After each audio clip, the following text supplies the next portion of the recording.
આખરે ખેડબ્રહ્મા નગરપાલિકાની ચૂંટણી જાહેર થઈ ગઈ છે ત્યારે ખેડબ્રહ્મા નગરપાલિકા વિસ્તારમાં રાજકીય ગરમાવો આવ્યો।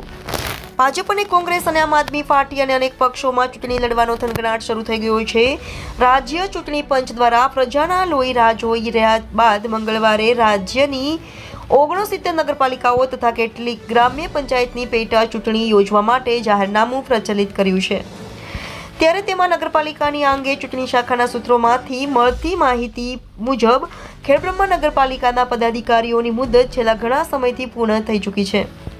ત્યારે સ્થાનિક કક્ષાએ ચૂંટણી લડવા માંગતા ભાજપ, કોંગ્રેસ અને આમ આદમી પાર્ટી અને અપક્ષોએ મતદારોનો સંપર્ક તેજ કરી દીધો છે। ખાસ કરીને સ્થાનિક કક્ષાએ લડાતી સ્થાનિક સ્વરાજની ચૂંટણીમાં પક્ષાપક્ષીથી દૂર રહીને મતદારો તથા ઉમેદવારો પોતાના આગવા ગણિત માંડીને હિસાબો સરભર કરે તેવા બનાવો ભૂતકાળમાં બની ચૂક્યા છે।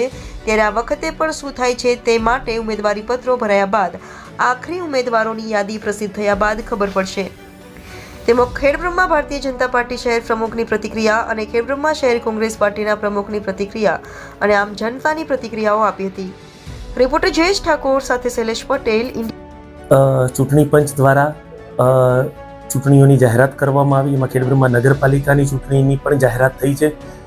છેલ્લા ઘણા સમયથી ઉમેદવારોમાં થનગનાટ હતો, એ આજે ફાઇનલી પૂરો થયો છે। આગામી 16 ફેબ્રુઆરીના રોજ ખેડબ્રહ્મા નગરપાલિકાની ચૂંટણી યોજાશે। 7 વોર્ડ છે અને 28 ઉમેદવારો મેદાનમાં ઉતરશે અને મને પૂરેપૂરો વિશ્વાસ છે કે આગામી ચૂંટણીમાં ખેડબ્રહ્મા નગરપાલિકાની ચૂંટણીમાં અમારો જલવંત વિજય થશે, અમારી પાર્ટીના દરેક ઉમેદવાર જીતશે એવી મને આશા છે। વિકાસના કામોમાં જોવા જઈએ તો એક મહત્વપૂર્ણ વિકાસ એવો છે કે ઘણા સમયથી લોકોમાં ચર્ચાનો વિષય છે કે આખા તાલુકામાં એક સ્પોર્ટ્સ સંકુલ બને, જેથી બાળકોની કે લોકોની પ્રતિમા બહાર આવે। તો એ એક મુદ્દો છે સ્પોર્ટ્સ સંકુલનો।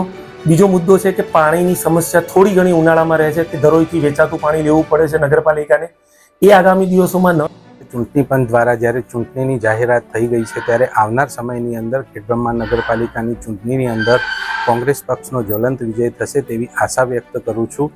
ભૂતકાળની અંદર ભાજપના શાસન દ્વારા જે પ્રજાજનોએ ત્રાહિમામ પુકારી ઉઠી છે, જે પ્રજાના સામાન્ય પ્રશ્નો જેવા કે રોડના પ્રશ્નો હોય, વારંવાર એકના એક રોડ વારંવાર બનાવવાથી લોકો ત્રસ્ત થઈ ચૂક્યા છે। એ સિવાયના ઉભરાતી ગટરના પ્રશ્નો હોય કે અન્ય પ્રાથમિક સુવિધાઓના પ્રશ્ન હોય, તેનાથી પ્રજાજનો ત્રાહિમામ પુકારી ઉઠ્યા છે। ત્યારે આ પ્રજાજનો આ વખતે કોંગ્રેસની સાથે રહેશે તેવો મને પૂરેપૂરો વિશ્વાસ છે। અમે અમારા સ્થાનિક ધારાસભ્યશ્રીના માર્ગદર્શન ખેડબ્રહ્મા શહેરમાં નગરપાલિકાની ચૂંટણી જાહેર થઈ ગઈ છે, જેથી ભાજપ, કોંગ્રેસ તથા આમ આદમી પાર્ટીના ઉમેદવારોમાં ખળભળાટ મચી ગયો છે અને ઉમેદવારી પત્રો ભરવા માટે દોડધામ મચી ગઈ છે। જ્યારે આમ જનતાનું એવું કહેવું થાય છે કે આજકાલ ભાજપના શાસનમાં નવા રોડ તોડી અને જૂના એકદમ ફ્રેશ બનાવેલા 1 વર્ષમાં રોડ બનાવી તોડી નાખ્યું અને ફરી બનાવવાના, આવો પબ્લિકના ટેક્સના રૂપિયાનો દુરુપયોગ થયો છે, જે બાબતે પબ્લિક બહુ જ નારાજ છે। માટે આ વખતે કંઈક નવું કરી બતાવશે તેવી મને પૂરેપૂરી ખાતરી છે। વર્ષથી અટકી રહેલી નગરપાલિકાની ચૂંટણીઓ ગઈકાલે ગુજરાત ઇલેક્શન કમિશન દ્વારા જાહેર કરવામાં આવી છે અને ખેડબ્રહ્માના ધારાસભ્ય શ્રી ડૉક્ટર તુષાર ચૌધરીની અધ્યક્ષસ્થાને કોંગ્રેસ પાર્ટી નગરપાલિકાની ચૂંટણીઓ જંપ લાવશે અને અગાઉ જે ભારતીય જનતા પાર્ટીની સત્તામાં હતી ને જે રોડ રસ્તાનું જે નુકસાન, રોડ તોડીને નવા રોડ બનાવવા આવ્યા કોંગ્રેસ પાર્ટી, એ બધા મુદ્દા લઈને નગરપાલિકામાં ઉતરશે અને નગરપાલિકા કબજે કરશે।